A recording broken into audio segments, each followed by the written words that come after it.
Welcome into Jungle Tales, a Pirate Baseball podcast. We appreciate everyone tuning in whenever and however you're watching or listening. Episode 93. This is This Week in Pirate Baseball. East Carolina went 2-2 last week, a midweek win over Duke, building a 7-0 lead before finding a way to hold on for the 8-6 victory. And then, unfortunately, the Pirates went down to New Orleans. It has really been a struggle the last few times East Carolina has been to Turchin Stadium, and it was once again as ECU dropped 2 out of 3, winning the middle game 9-6, but falling 4-1 and 6-3 in games 1 and 3. And now the Pirates are 22-14-1.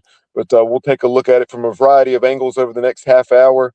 We'll be with you talking ECU Pirate Baseball. Let us hear from you on X as well as Facebook and YouTube. But right now, let me welcome in former Pirate pitcher John, better known as Wool White. Wool, how are you? Doing well. Hope everybody else is as well. Yeah, it was a little disheartening not going down to New Orleans and getting 2 wins. Expected 2, hoping for 3, but we just couldn't get to the pitchers early enough, and we know they have a good enough bullpen to hold people off. So it was a great start to the week, going up early and holding off to beat Duke, and then looking good for the weekend. But as we know, Tulane has been a nemesis for a lot of years. So looking forward to talk about all the 4 games tonight. So Stats, how are you? Doing well, fellas. Yeah, I realistically, I would have been happy with a 2-1 weekend in New Orleans, because that would be a huge step from what we've been doing. And it's on the road. Winning on the road in conference is just not easy. I mean, we're struggling on the road as it is, 5-8-1 on the year, but conference road games are especially tough. And there's something like both of you said, there's something about New Orleans. Since 2022, and over our 3 major sports, we're 2-12 in New Orleans. And coincidentally, 2022, Corey Glore arrived in 2021. So I don't know if there's a connection there or not, but I just throwing that out there since we just interviewed Corey last week. did you throw the stats out for all the sports? 2-12. Yeah. Wow. So there's room for improvement. But before we hone in on that series loss down at Tulane, let's discuss the bounce back win against Duke, as the Pirates had, of course, led by 4 runs 2 weeks prior there in the late innings in Durham, a game that I was at. And, unfortunately, we did not hold the lead there. So that was nice to jump on the Blue Devils early. You had Drew Bryan, former Pirate, who spent a year in the purple and gold after coming in from the University of Chicago, a Sanford, North Carolina native. And, Braden Burris jumped on him once again. He just missed a home run in Durham and resulted in a triple. And then he sent it into the left field jungle, and the Pirates built that 7-0 lead. Braden had a couple hits on the night. Grady Linehan had a 2-hit game. Jack Herring had a pair of doubles and 3 hits total. And then Matt Lashley also had a 2-hit game. Yeah, Grady was, he kept going from where he was the previous weekend. It's just a hit machine there for a little bit. And then Jack, obviously, he's always been able to hit very well. And actually had 3 hits and 2 RBIs and 2 doubles. And Braden did set the tone with that first inning. I think it was the first pitch home run. And then obviously Matt Lashley, he's going to put a lot of contact on the ball. He's not a guy that's going to strike out a lot, miss a lot of pitches. He's going to make you work. So, yeah, that was an overall great game until the 6th inning. And then, go ahead. I was just finish your thought, and then we'll transition. Yeah, no, I was going to say it was a great game until the 6th inning. Ryan Towers had, the no-hitter going, and then all of a sudden, next thing you know, we're starting to sweat bullets there. But, yeah, Ryan went 5 2/3 with 5 strikeouts and 0 hits. And Ethan came in, had a little bbit of a rough time, and Joe Webb came in, stabilized things, and then Sean, our closer, came in and shut the door down with two strikeouts there at the end. But Sean likes to make it a little interesting for everybody. Heart Attack City, but he he tends to get a lot of traffic on the bases and then shut them down pretty quickly. Yeah, and we really, kind of batted things back and forth. Had a nice little rally going, so to speak, as far as deliberating over who we're going to give PGX pitcher of the week to, and we decided to go with Ryan Towers. Initially, we were just focused on the weekend, and Luke Payne obviously in the discussion. With him going 5 innings and allowing just a single hit, and really pitching well for a second consecutive week in a starting role on the weekend, and then obviously Ethan Norby, his stat line did not indicate how well he pitched. 5 earned runs, but there were two when he left the game, and then Joe Webb came in and allowed a double into the left field corner that cleared the bases. But Ethan set down 11 straight at one point, and there we had the graphic ready to roll for him too.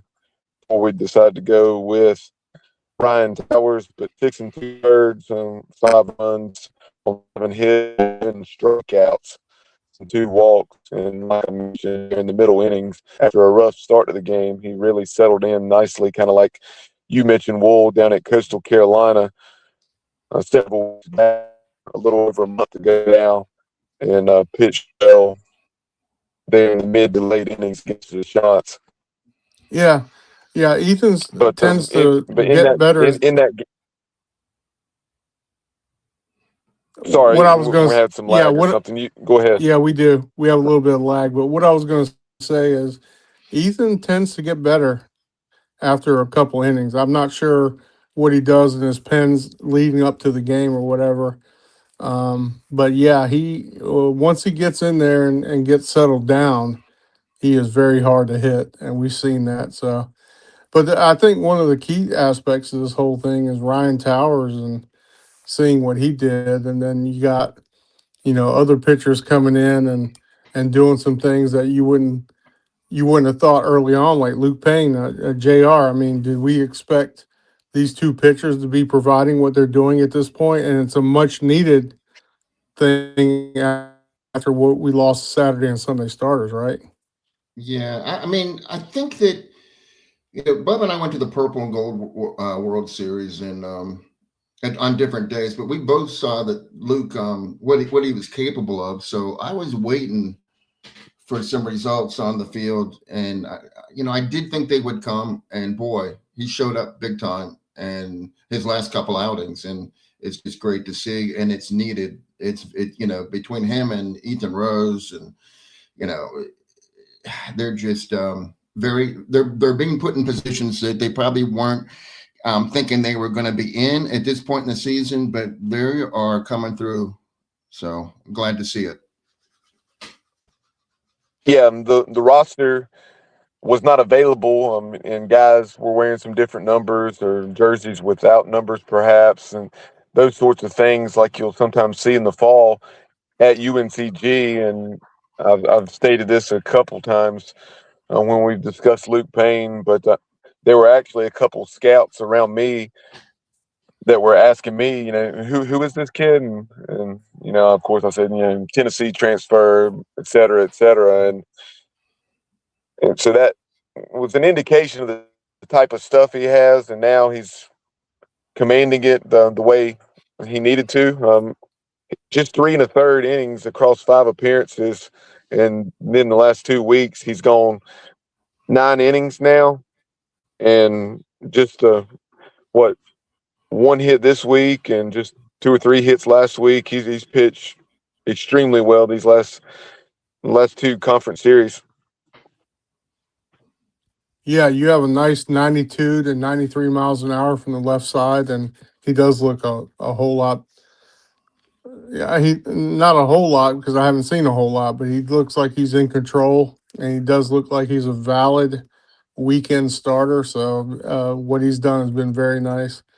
And obviously, what Ryan is doing on the midweek is good too because it alleviates using a lot of arms during the midweek. If you can get 5, 6 innings out of a midweek pitcher, that's all the better for the weekend results too. So, but yeah, both those guys have come out and doing some things that are helping the pitching staff while they try and get their stuff in order with the two big losses. And I know that they talked about GVK still not doing anything. It didn't sound good for him.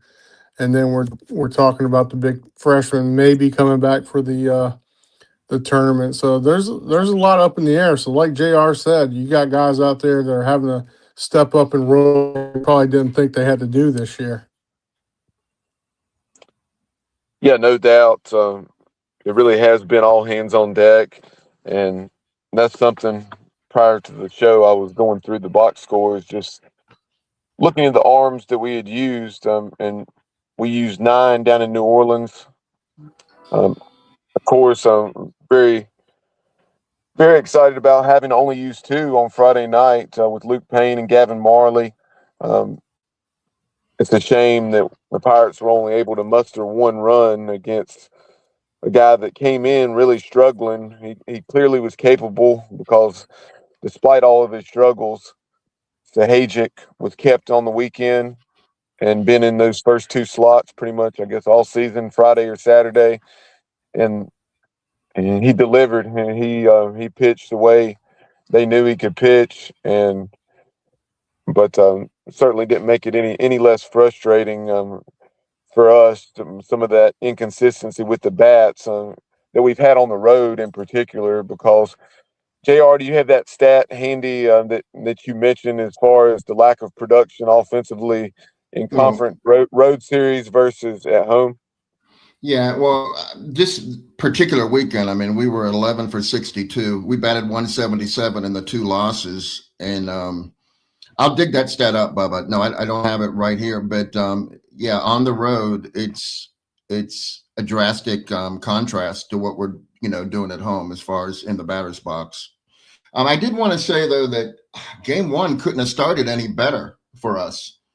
You get their Kai K. Harrison, their superstar shortstop, throws has a throwing error on the very first pitch, and so we get Braden on first, and then Davin walks, and I think 6 or 7 pitches, and we got guys in first and second, nobody out, and I'm thinking, yes, this is what I want to see, and then that was pretty much the height of our batting dominance. I guess we didn't even get a hit, but the height of our productivity from the batter's box, we just couldn't get it going after that. Yeah, and the book on Tulane was you have to get to their starters pretty quickly and score some runs because their bullpen's a lot better than their starters, and we just got nothing going that game. Trey Sahajic, the double plays are one of the keys that he was able to. And they did a pretty good job of the shift. And not a lot of people are not fans of the shift. Old schoolers like just play it up. Up the middle and shift around based on the way the pitcher's pitching, et cetera. But they actually did some big shifts that actually worked for them in that game and got some big double plays and got out of those innings. And then when you get to Larson there at the end, he's very hard to score off Yeah. of. So that's Yeah. Tulane's thing. I mean, if they can get starting pitching that goes a little bit longer than expected, they're going to be harder to beat. And then we saw that this weekend, losing 2 out of 3 to them. Yeah, the shift though, they were in perfect position so many times that the ball got to the infielders quicker. Like for instance, um, we had Grady and Jeff Sabator get doubled up at first base. I mean, Yeah. that's difficult to do. I mean, that is really hard to do. And they got it, they did that just because the ball was getting to them so quickly because they were like in the perfect spot. We did beat the shift one time that I can remember in game 2. Yeah. What was it, But other than Davin? that, Or yeah, was it was it Davin Whitaker. It was yeah. Davin to the left side. Yeah. Yeah, he could. A lot of teams are playing him straight right. He could do a little bit better by going the opposite field. But yeah, that was a tough game there, and we saw that the initial lineup had Barron starting, and then we saw Michael Kalinic was actually in the game, and he went 2 for 4 with a double that night. That kind of led into the weekend of how dominant his hitting performance would be that weekend, which is a good thing. He's not hit very well. He does, produce some bombs here and there, but he had not hit very well his first 2 years, and now starting to see signs of something different here. So that's another good sign. Yeah, you Yeah. had Michael Kalinic. He had shown it in glimpses, but nothing with consistency. And for some guys, that's just not getting consistent ABs. And Cliff kind of referenced that in his weekly chat with Stephen Igo as far as uh, Mike being very good at as far as sticking with his processes in the cage and continuing to work, and it's certainly paying off because he went 2 for 4 each of the first 2 games, and then he also had a bomb in Sunday's series finale.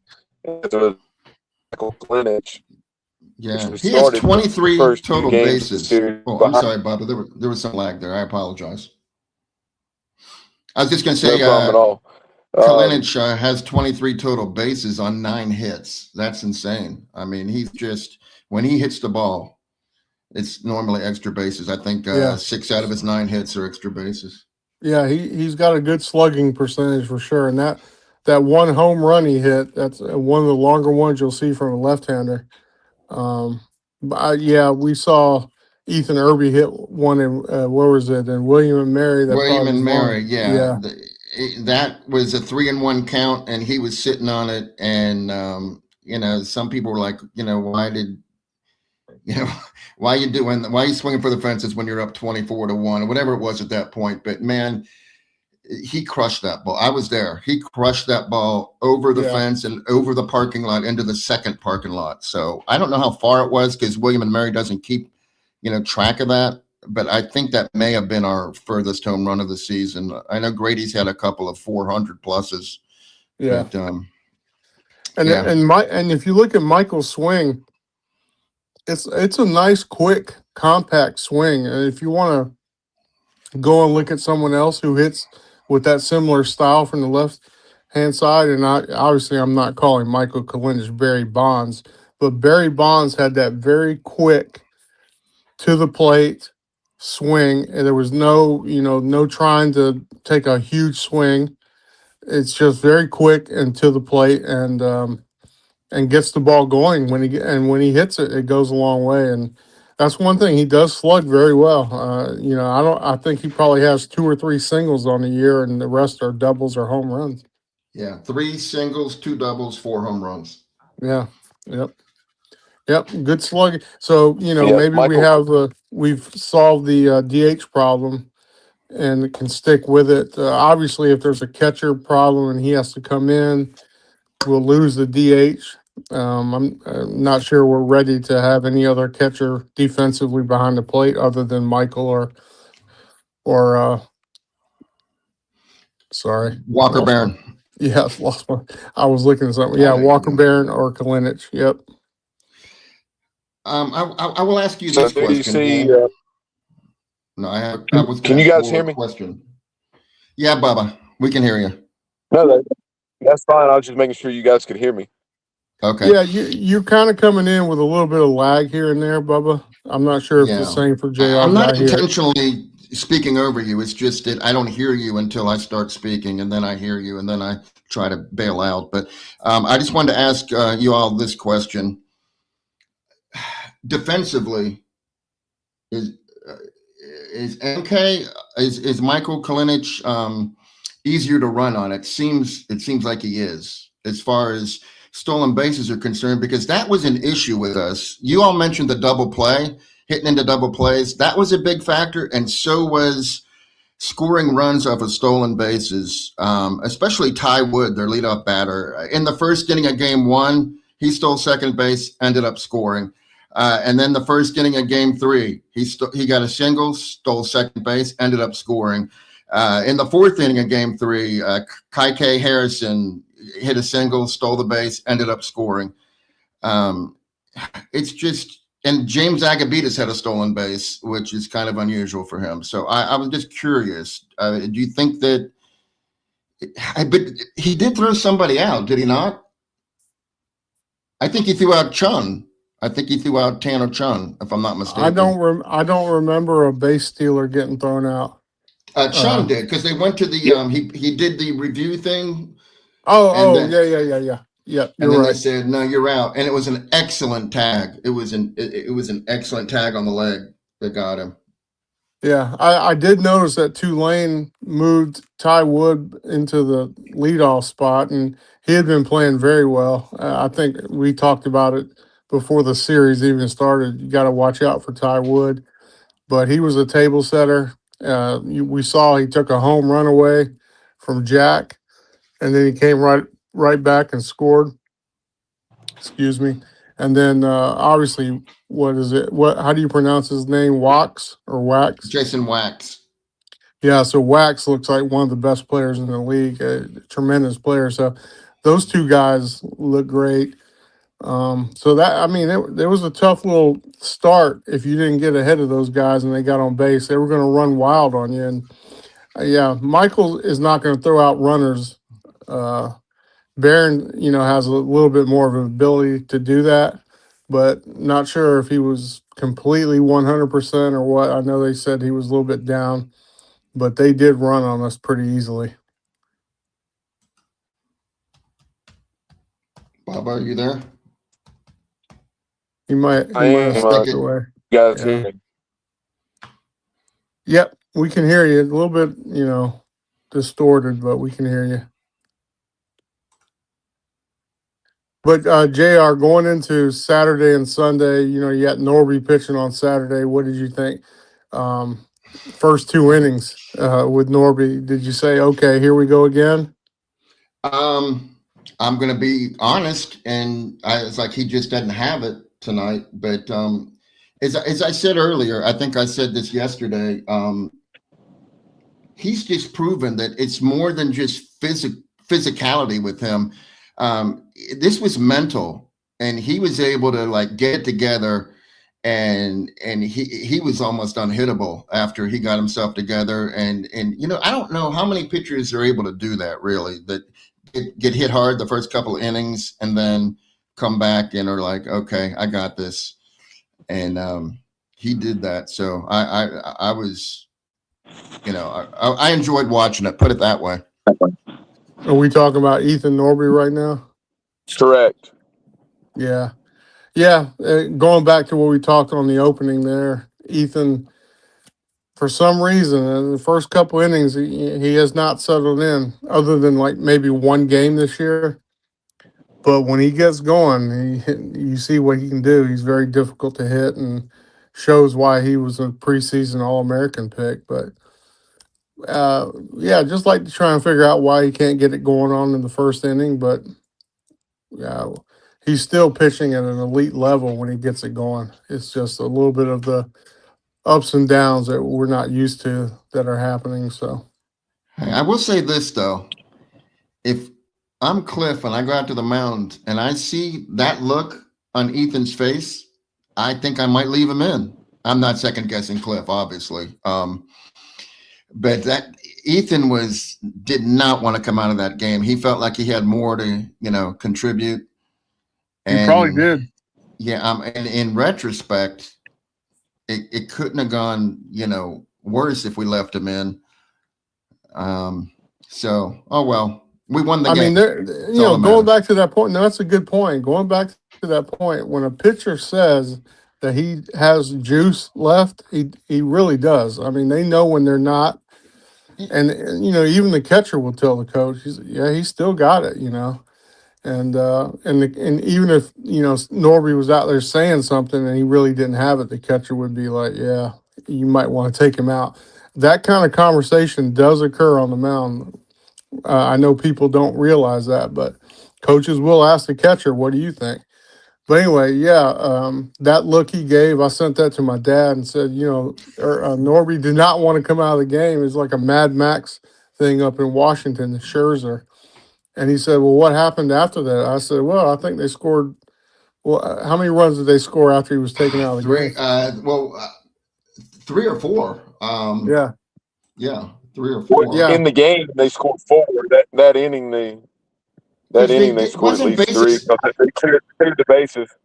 Yeah, they cleared the bases, and then the hit that was given up by Joe Webb, that guy scored too. So here's the funny thing. I'm just going to vent. John's already heard. Wool's already heard this from me. I think Bubba has too. Joe Webb got the win. And if he had come in there with bases loaded and struck the guy out, he would not have got the win. But because he let 4 runs score, he gets the win. To me, that is something in the scoring, the baseball scoring thing that is just needs to be. They're not going to address. Baseball is never going to change the way they do stats, but it wasn't fair that. Good for Joe Webb. He got the win, but it was just weird that if he had gone in there and struck the guy out or got him out in any fashion, no win for him. But since, he let 4 runs score, he gets the win. Just crazy. Yeah. When you have a game where there's a starter, he has to go 5. A lot of people have trouble with this rule, and I've seen it on some of the East Carolina media has trouble with it. Some of the personalities have trouble with it. But if you start a game, you have to go 5 innings. If you don't go 5 innings, you're not getting a win. You could get a loss, but you're not getting a win unless your team is up when you leave and that lead is held throughout the game. So any pitcher that's pitching after the 5th inning, if it's a tie ball game, at that point, whoever is out of the inning at the bottom half of that inning and you're leading and that lead is held throughout the game gets the win. Now in a piecemeal game, or Johnny Holstaff as they call it now, it's different. The scorekeeper, the official scorekeeper, gets to choose who had the best game for the team and pick the winner based on that component. If you got a starter that goes 1 inning, got guys coming in 2 innings, 3 innings, that type of deal. But if you have an announced starter and it's not a piecemeal game, you have to go 5 innings. It is a strange concept, Johnny. I agree. Okay, but I think there's one exception is if you 10-run rule somebody in 7 innings, don't they only have to go 4? I think. Yeah. 7-inning game is 4. Yep, you're right. I think I learned that from you. Yeah. We used to play a lot more 7-inning doubleheaders during my time. Now it's different. 9-inning games are more prevalent. So, yep. Bubba, are you there? But anyway, I am. Can you guys hear me? Yep, we can hear you. And Kalinic hit the grand slam that night, right, on Saturday. And we came out with a win, even though Ethan didn't get it. And I agree with you, Johnny. He deserved the win, and Joe got the win. And what can you do at that point? But, we were looking going into Sunday to win the series and go 3-1 on the week, and that just didn't come to fruition. No. Remember when Michael Kalinic hit the grand slam? That was a 2-2 game, and he put it out or I don't think it hit the bubble because it hit the tree first. But if it hadn't hit the palm tree, it was out there. It would have hit the Tulane football practice bubble. It was a long way away. Yeah, I think after that game, I asked Johnny, was that the longest home run we hit this year? And then Johnny was able to provide some stats. So we had a couple from Grady Linehan has gone 429 versus UAB to left field, and then he went 404 to right center against UNC Wilmington. Both of those were home games, obviously. That was the furthest road home. Well, no, because we got AI at Williamsburg. So, well, that's good. We got a lot of guys hitting long shots, so that's good. Yeah, and then we started who did we start on Sunday? Joe Webb again. He came back, and um, that game summary, right? Where were we at around the fourth or fifth inning? I'm trying to look at the Well, I scoreboard think here. Webb came out in the fourth inning and Yeah, had given up 2 runs, but only one of them were earned. And then the freshman Charlie Hoagland came in, and yeah, he wasn't fooling anybody. And I think he had a wild pitch on top of that. yeah, And that's yeah. what I Great, said about these actually, freshmen. yeah, They're learning. We're better off. We'll be better off in the long run that they're getting this. They're being challenged in this way. But yeah, that yeah, it's going to work out too yeah. well. You're seeing the life of a freshman, even with Ethan a little bit. He's Yeah, he's pitched very well, but some problems can happen here and there. Not quite as consistent as older pitchers for sure. And I think what happened, Grady Linehan actually started the scoring off for us with that bomb. yep. And then actually Jack hit one that was stolen by Ty Wood in left Oh field boy, over the fence. yep. That is Did you see true. that play, Johnny? Oh yeah, he definitely climbed the wall on that one. Some home runs are overly dramatic when they JR, you say he there? stole it. You can't hear me, Wool? Wool, you can't hear me? Oh boy. I think I might be the only one on at this point. But I was going to say, sometimes they over dramatize players crashing into the wall, and they say, "Oh, he just robbed a home run." But in the case of Ty Wood, he absolutely robbed that home run. That ball was getting out of there. All right, who's with me? Who can hear me? I'm here, Whatever. Stats. Okay, cool. So I don't believe you guys have discussed the Grady Linehan injury, correct? No, we have not. We haven't gone there yet, Bubba. We have not Yeah. gone there yet. So you had the play where he was on third, trying to score on a play where the infield was in. Of course, he's going on contact, and I understand people's frustration, but in that situation, especially where you're struggling to get anything going, and to get some of those timely hits, and Tulane was doing a pretty good job of shutting you down Yeah. with Linehan's speed. And we're going to force Tulane to make a play, and hit on more than one occasion, gunning down runners that play. On that play, a left shoulder popped out, and or actually, I should say, fortunately, look, those going to be for say, but it's looking very good for this weekend. Yeah. So, that's a high percentage play, and the problem was nothing that Grady did wrong, nothing that Colby did wrong, but Colby smoked that ball to the shortstop, and so again, the ball got to the fielder so quickly that it was an easier throw home. He had more time, and Grady sold out like he does, and his shoulder popped out. But hey, here's a stat for you. Pretty much the same injury happened to Jack in the game 3 of Penn when he dove for the ball that was hit to right field in front of him, and his shoulder came out. He missed one game, and that was Elon, I believe.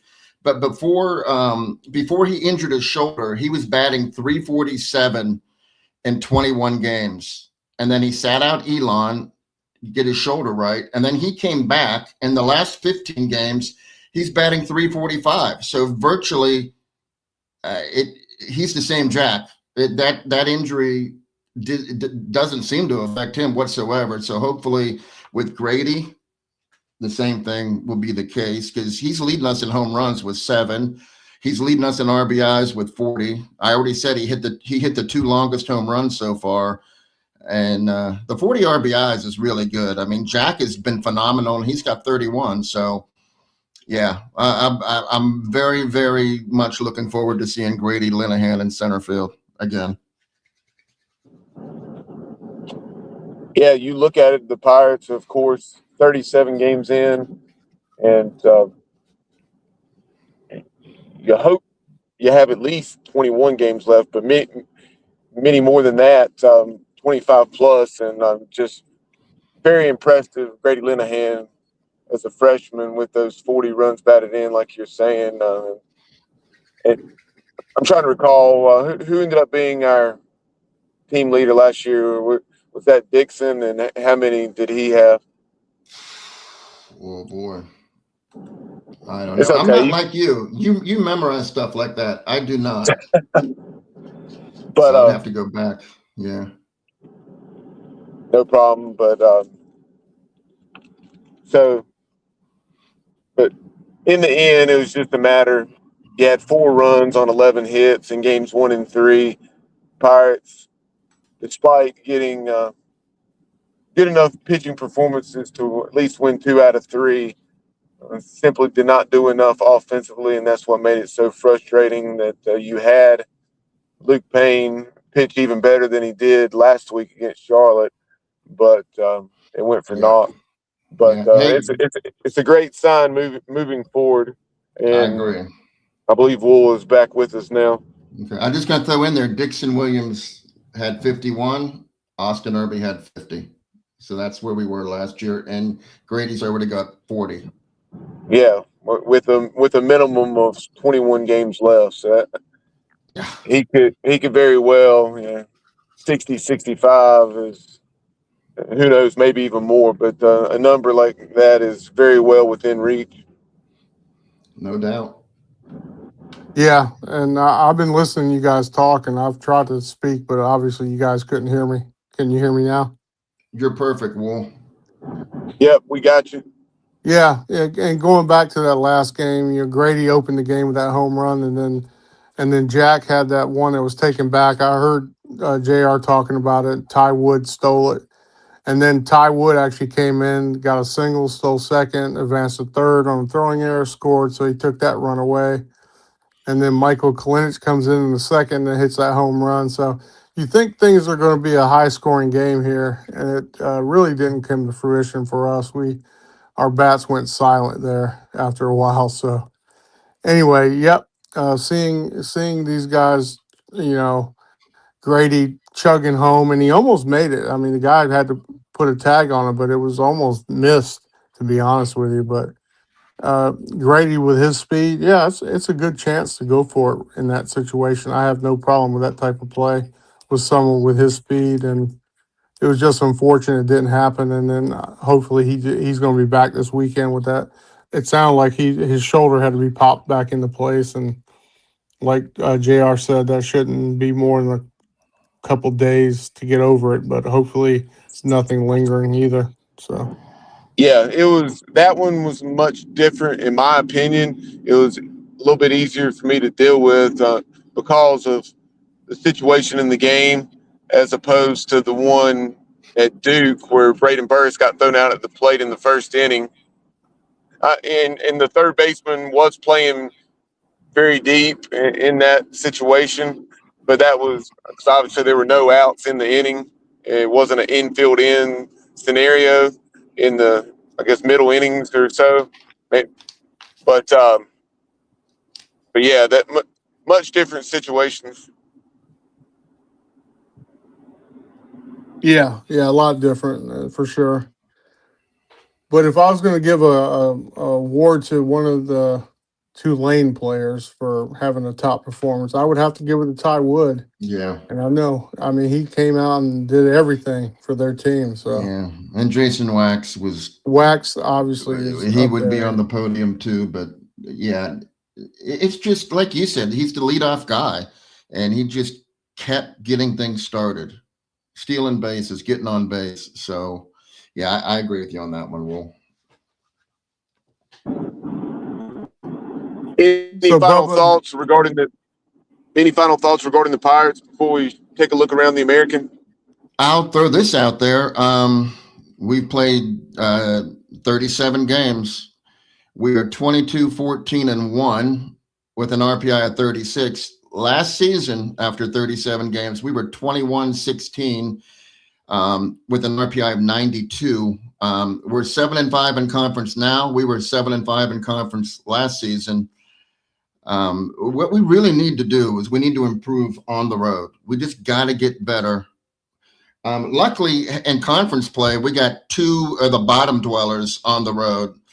Memphis is 149 RPI, and then we're closing the season at FAU is 156. And now we have Wichita State's 152. So we got them next. So, I mean, we have to win like 8 or 9 of those games, I feel. So that's my opinion. I'm hoping for at least 6-2 for the next 2 weeks. But yeah, I mean, you're talking about the RPI right now. People need to go out and look and see where Conference USA is, and also look at the Sun Belt. There's a few more teams vying for these at-large spots this year, if you ask me, based on what I'm seeing. Here's the stat that I gave a few weeks ago. So last season, there's only 35 at-large bids available. Only 4 of them went to teams that were not in power conferences. And I hate that term, but that's just for lack of a better one. I'm going to have to go with that. There's 4 mid-majors that got an at-large bid, and that was Dallas Baptist from Conference USA, Southern Miss from the Sun Belt, UC Irvine from the Big West, and UTSA from the American. And every single one of them had an RPI of 23 or better. And every single one of them was ranked by D1 Baseball after week 17, at least 23 or better. So there's your thing. 23 seems to be the magic number with both ranking and RPI to get in. But I don't know, maybe last year was just an anomaly because the SEC did have a dominant season and they stole a lot of bids. They're just not, they don't have that resume this season, I don't think. So maybe there'll be more than 4 available. But right now. The mid-majors don't need teams like Missouri going out and winning the SEC conference tournament. Oh, goodness, that type of thing. Or in the ACC, who would it be? Someone down at the bottom, like Pittsburgh or somebody? Well, yeah. I don't know. Pittsburgh might make at large. Yeah, even Duke, they don't have that capability though. But you never know. Yeah, you don't know. But if they did win, the tournament, they're stealing a bid from the mid majors. Yeah, definitely. We don't want to see that. Nope. Hey, before we talk more about some of the things that transpired last weekend nationally, let's take a look at what happened around the American Conference. In addition to the in the series at Tulane, 2 games out of 3, you had UTSA. They were at home against South Florida. They won the first 2, and then the Bulls salvaged the series, winning the finale. You also had Wichita State. They went to Birmingham after losing the opener. They took the next 2 from the Blazers, which was a really nice road series win over what was the first place team going into the weekend. Hey, Bob, can I add something to that real quick? Sure. Because we're playing Wichita State, obviously. So they held UAB in Birmingham to 7 earned runs in 28 innings because one game went 10. So, I mean, that's an ERA of 2.1. So I don't know if their pitching has just found something. And if you think about that, UAB typically hits very well in their home stadium, Young Memorial there. Yep. All right. Well, sorry for the interruption, Bob. I just wanted to throw that in there. No, I'm glad you did. That was actually something I had seen as well. And it wasn't so much that the Shockers won that series. It was the fashion in which they won that series.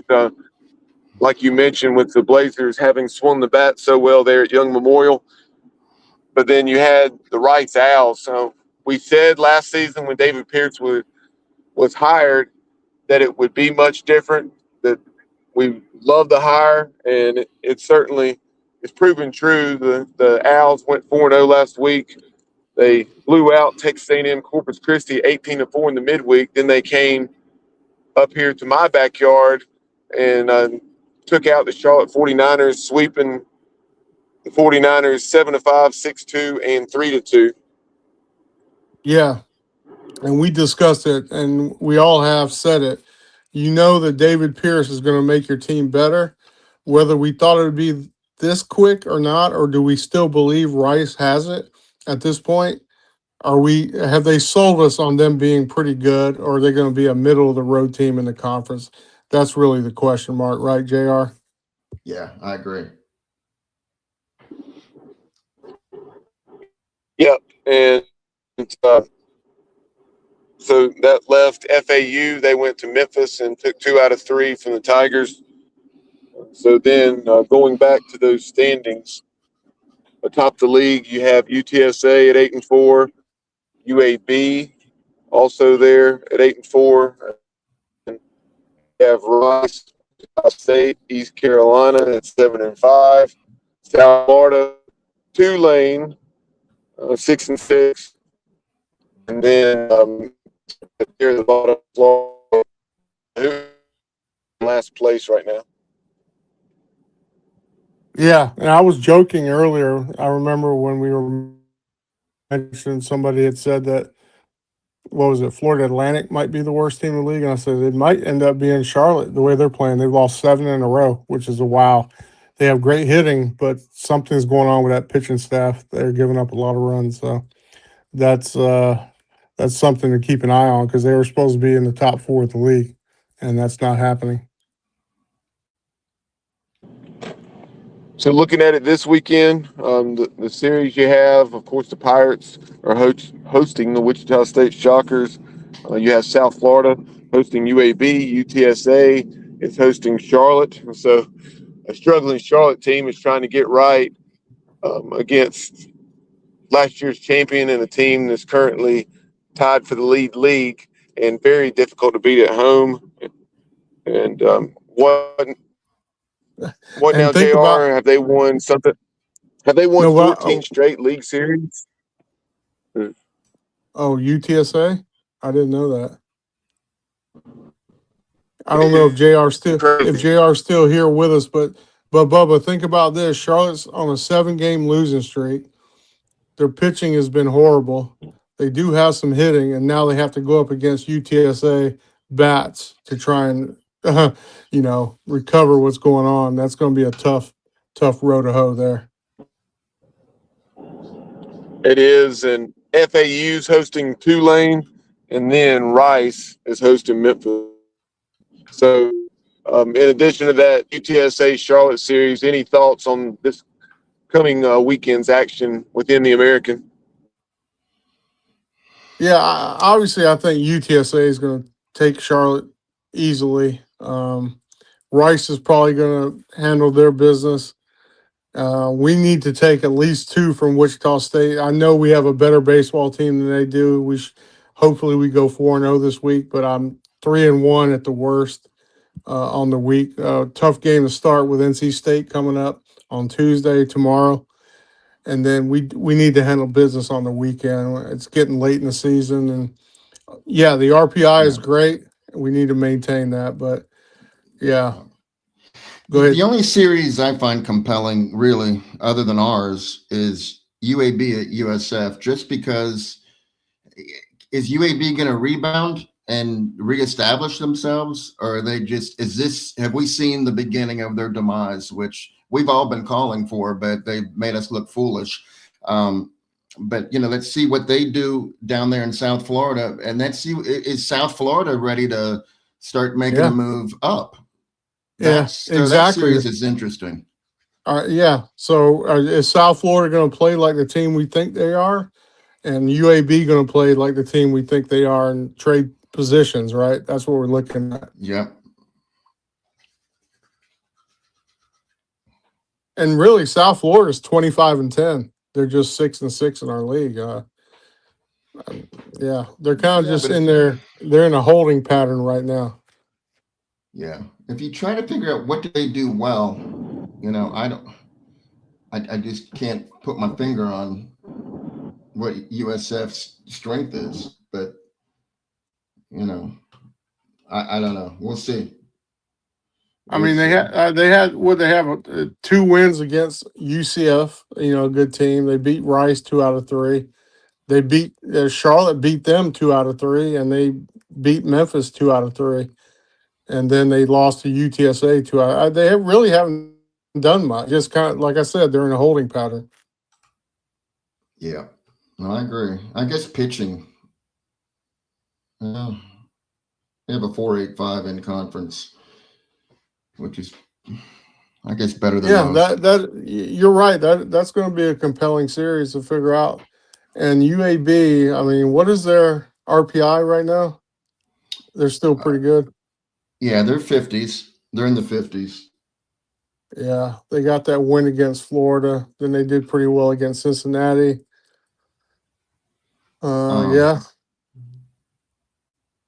so they actually beat Jacksonville State. That was a good win for them. Swept Tulane, swept Florida Atlantic, and then Wichita State took 2 out of 3. Yeah, it'll be compelling. That's a good series with yeah. South Florida. Yep. And they also have to play Alabama tomorrow, so that's their midweek game. And then they Oh play wow. Alabama next week as well, so they got a home and away. No, they're actually at Atlanta. Hold on. Nope. Says they play in Birmingham both times. I'm not sure about that. But anyway, yeah. So it'll be interesting to see how that goes for them.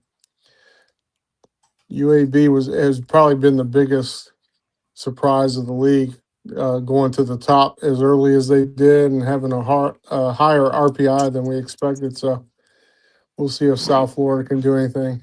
Okay. I apologize to UAB. I thought they would drop more by losing to at home to Wichita State, but they're still 43.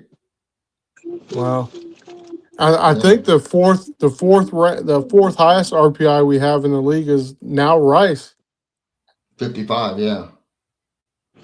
That is true.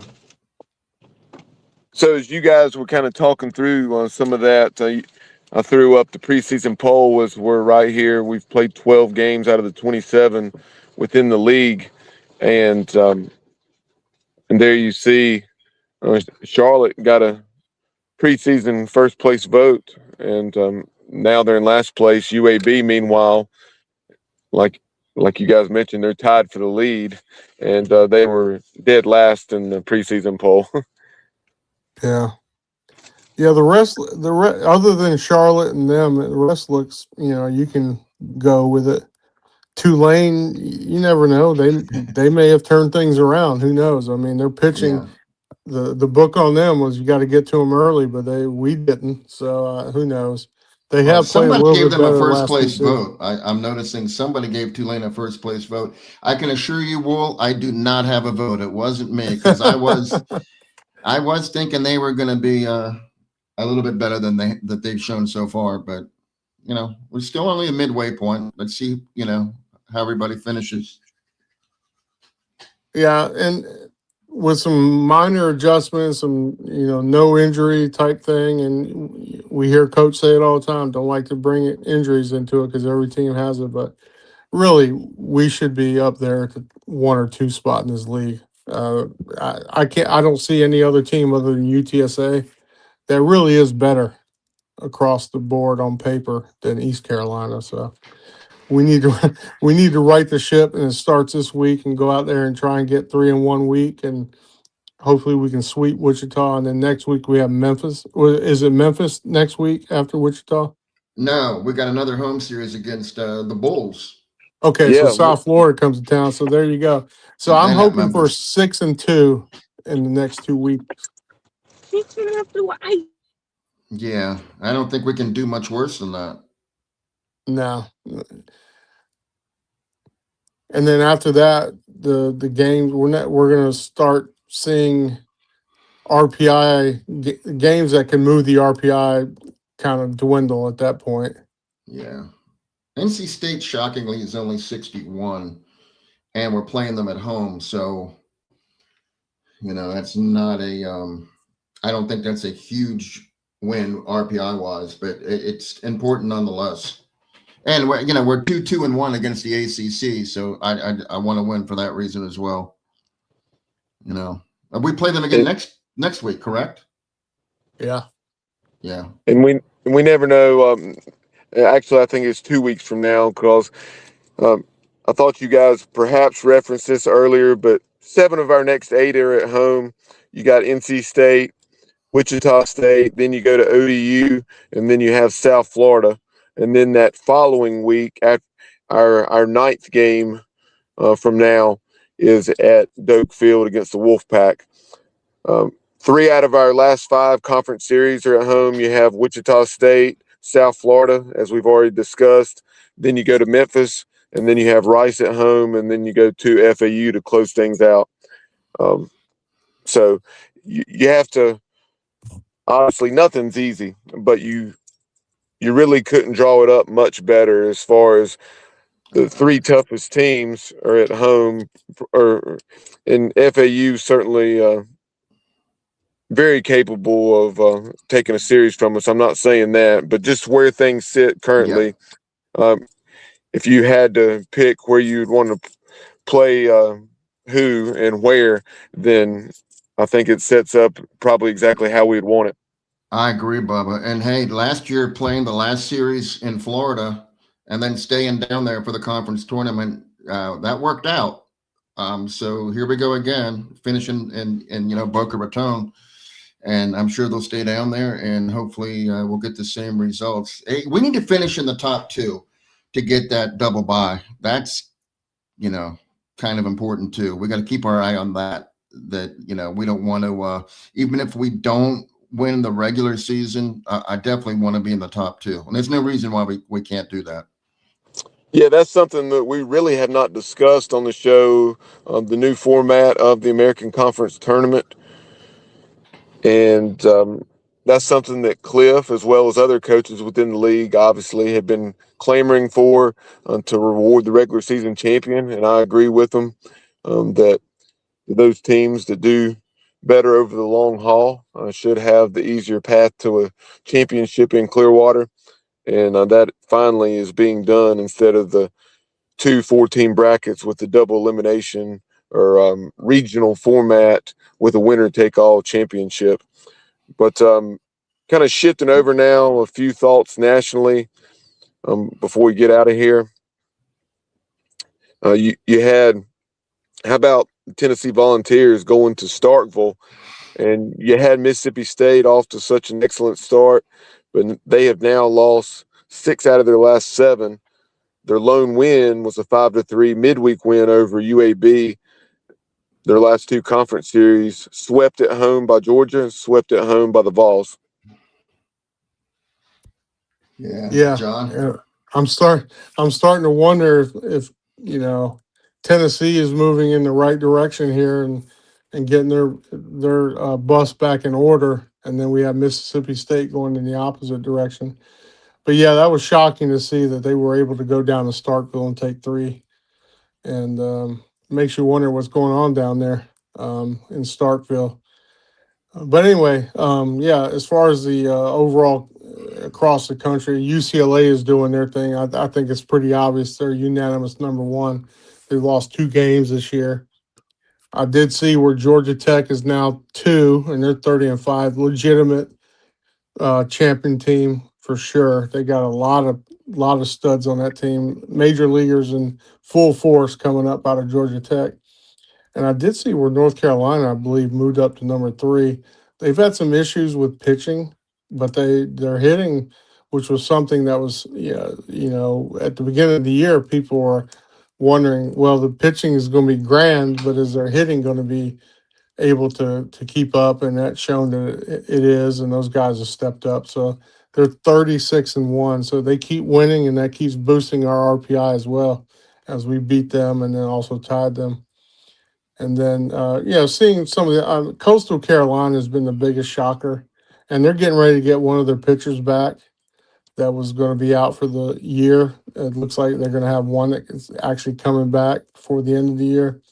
And what they've been able to do with losing their top 2 starters and their best bullpen arm is amazing to me. I know JR is not the biggest Chanticleer fan, but he's done a great job with that team. I don't think you can say anything about bad about that. But Virginia, Duke coach went up to Virginia and look what they've done up there. He's done well. So a lot of interesting things going on across the country. I can't believe you skipped over your guy, your guy out there at USC, the lefty Mason Edwards. He had 16 strikeouts against Iowa, and I was thinking Oh, of yeah. you. Yeah, well, here's the thing: is like USC is, they had that dominant pitching staff, and then they started playing conference play, and things changed a little bit. But yeah, I did see that. I did skip over it, but I did see a lot of the replays of that game. That was Yeah, a and dominant performance out there. the other ones I wanted to mention was UCLA did get pushed to 14 at Rutgers. It just shows you that what they're doing is very impressive because it's hard. Again, it was on the road. It's hard to win road conference games. I don't care how good you are. And yeah, Rutgers definitely took them to the limit. But I wanted to talk a little bit about LSU. They lost to Bethune-Cookman, and then they got swept at Ole Miss. And I think it's time for people to quit saying, and I'm one of them, I'm not worried about LSU. They'll be fine. They're going to be in the tournament, wreaking havoc. But now I'm starting to wonder, maybe that's not going to ever happen because they need at some point to get it together because they're not just losing. They're losing to teams like Bethune-Cookman. They're losing in the box. Just things they don't normally do. So they got the talent. I think time's running out on LSU. Yeah, I think D1 guys were talking that they're fringe on the outside looking in at this point. So we'll see. I can't imagine they would get in. They know more than I do, so that's cool. And then the Schlossnagel's return to College Station. That was great baseball this weekend. Oh yeah, that was excellent baseball. That was awesome to watch. And I was just watching highlights. I couldn't imagine being there. But yeah, awesome. I did see where Dallas Baptist was sneaked into the top 40 of many people. I'm not sure what they're doing or who they're beating, but 21-15, top 40. What's their RPI? I mean, that seems a little bit of a stretch for them this year. And I know that they've been typically good, but I'm not sure that I would put them that in the top. conference, if they can do well in that conference, they'll be fine. And they 71 RPI, top 40. I think East Carolina probably would be a better top 40 pick than Dallas Baptist. I'm just, thinking out loud here and how they do this. But yeah. how about Clemson? I mean, it's just like, where are they going? I mean, they're like LSU of the ACC at this point. They're going to make any hay. They're going to be able to get in there. I think they're 5-10 now in the league, so they don't have to. I mean, it's been proven in the past. I mean, especially in SEC, ACC, that you can be 2 or 3 games under 500 and still get in, depending on your resume. But Clemson, they definitely have a lot of work to do. They do. But you look at it, they won game 1, and then they lost an absolute heartbreaker, 6-4 in 14 innings in game 2. So they were that close to having already won the series going into Sunday. But then the Tar Heels find a way to win game 3 and obviously take the series. And another one, Louisiana has had its struggles this year, but they were hosting number 10 Southern Miss, and then they take 2 out of 3 from the Golden Eagles. And Arkansas had struggles of late, really struggling to put up any runs, and then they go to Tuscaloosa and sweep, I think, number 8 Alabama, number 10 Alabama, whatever they were. Yeah. Yeah, and looking at some of the other teams up there that are not, the Big Four conferences, High Point RPI 44, 9-3 in the Big South, and here's one that's kind of slipped under the radar. I don't know if you guys have watched this. But St. Joe's out of the Atlantic 10 is 37 RPI with a 23-10 Oh, I record. missed that. No. Yeah. Wow. Yep. So that's another one, one of those mid majors that could slip in there and take one of those conference bids, automatic bids anyway. And what did And he say the I know RPI we've is? talked about this, but Santa Barbara, UCal Santa Barbara, they got a legit team out there, and they're probably going to snag. Even if they don't win the Big West, they're going to probably snag an at-large bid. One of those West Coast at-large bids that are given, Johnny. Yeah. Yeah. But the funny thing is, they couldn't, last time they got one, they couldn't even host because the NCAA said their facilities weren't up to snuff. So I forget, Lake Elsinore, I think, is where they played that regional. So it'll be Yeah, interesting was to it? see. Was it? Did they? Wasn't it like an Oregon team they had to play? Um, I just remember that they could not host. I don't remember who was in that I regional. just feel like Oregon, one of the Oregon teams was in that regional with them. It's very I don't I know. possible. think I Maybe it think wasn't. it seems like there was one year maybe Vandy. Did Vandy or somebody go there? I do remember where they. I don't know if it was a super regional or regional where the number 2 team that came out. It was a joke to me, but it was almost like punishment because they don't have a facility that can host a regional. But anyway, they got a good team. We'll see how that goes. Have they changed things? Are they capable of hosting anymore? I don't know. I would think you would make every effort to do so. I don't know. Not Yeah, sure. it was UVA. UVA in 2015 went to the Lake Elsinore regional, and that was the year they went to Omaha and won it all. Oh Cause of, wow. cause of, cause of Was course that the Oh 26. year we Bubba. played? Was that our year when we were down in Texas, or was that That 2016? that was the year that we were down in Coral Gables and went 2-Q.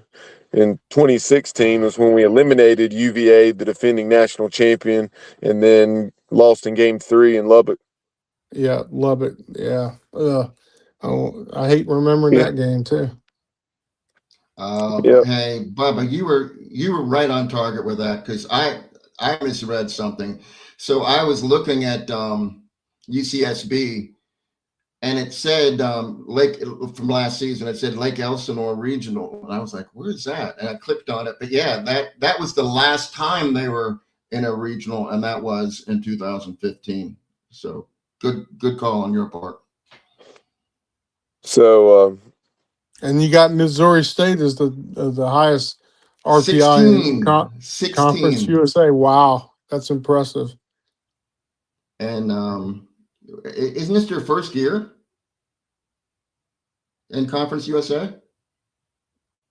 I That's think a good so. question. I don't know. Is it? yeah, I believe so. Yeah, I they believe so. moved them in Delaware are new additions this season, and Delaware is where they should be. They're right at the bottom, but nobody expected this. I don't think out of Missouri State. How about circling back to the Bruins, 33-2 and 18-0 in the Big Ten. So obviously you have 35 games that they've played thus far. My guess is, what do they play in the Big Ten? Do they play 33 or 36 conference games?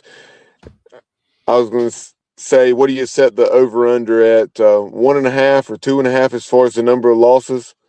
How many? I haven't looked at the remaining schedule. Well, they I mean, they they play Minnesota at home, and they play Michigan State in Michigan, Oregon at home, and Washington in Washington. They do have a tough game coming up. This is a good game tomorrow night if you guys want to watch. UC Santa Barbara in Jackie Robinson Stadium tomorrow night, 9 p.m. Eastern. Yeah, sorry. Well, I'll be watching. There's another game going on tomorrow night. Hopefully, it'll Just be over kidding. by that point. Yeah, I'll definitely check it out. Yeah. This one starts at 9. Let me ask you a question. Who would you be rooting for? Or you just want to watch good baseball, probably? I want to see if, the midweek, what UCLA has for midweek pitching and see what UC can bring to the table as well. I mean, I'd much rather watch it to see how good UC is during the middle of the week. Good indicator of how deep your pitching staff is how well you do during the midweek. So I'd more watch it for Santa Barbara than anything. Okay. You never know. We could Bob, end up yeah, in a regional with Santa Barbara. Bob. Okay, so that's funny. Um, and Warren Nolan is saying that UCLA is going to lose 2 games the rest of the way, and I don't know how they come up with half the stuff they come up with. It just makes no sense. So they're claiming that they're going to lose at To Santa home Barbara. to Hawaii. I mean, what are they And thinking? their 2 losses are Hawaii and So they okay. have So them losing to Hawaii 4-3, and then they have them losing to UC Santa Barbara 7-5. yeah. So there you go. But not But not that tomorrow night's not tomorrow night Santa Barbara. They have them losing yeah, the the home game and that home. So yeah, the yeah, home and home they have them at losing at Santa Barbara. Yep, you're right. correct, on 2 Tuesdays from tomorrow. So they think So the Bruins are going to run the table with a perfect Big Ten regular season. That Yeah, would be. yeah. yeah, yep. I'd have Uh, to. That's a good thing to look up stats as far as when somebody's run the table with a perfect regular season. Just in baseball, that's unbelievable. yeah, I'm on that. I'm definitely that's interesting. That's an interesting They thing to have the research. Bruins winning 22-3 in the 3-game series in Lansing, Michigan, East Lansing anyway, McLean Stadium. 6-3, 9-0, and 7-0. Wow. Yeah, I think they're going to lose one game in the tournament. I mean, not the tournament, but in the conference. They've almost lost games already. It's got to happen. It seems like. Yeah, I agree. So, guys, that will pretty much do it for this week's show. Did want to very quickly run over what ECU softball did a week ago. The Pirates lost an absolute heartbreaker in 9 innings to the Wolfpack in the midweek, 5-2 final, and then dropped the first 2 down at North Texas. The Mean Green, of course, very good in softball down through the years, and once again this year. And then the Pirates did salvage the series with the win in the finale this week. ECU, I think they actually Pirates play South Florida, who's right there at the top of the league as well. So a challenging week for Coach Winkler and the softball Pirates, and again ECU now 25-20. But appreciate the support of Mark Minikazi and PGX Gloves. Go to pgxgloves.com and use promo code Jungle Tales in all caps with no spaces to save yourself 25% off your order at checkout. And join us later in the week as we'll aim to have on either Coach Brian Green of Wichita State or their play-by-play voice Mike Kennedy.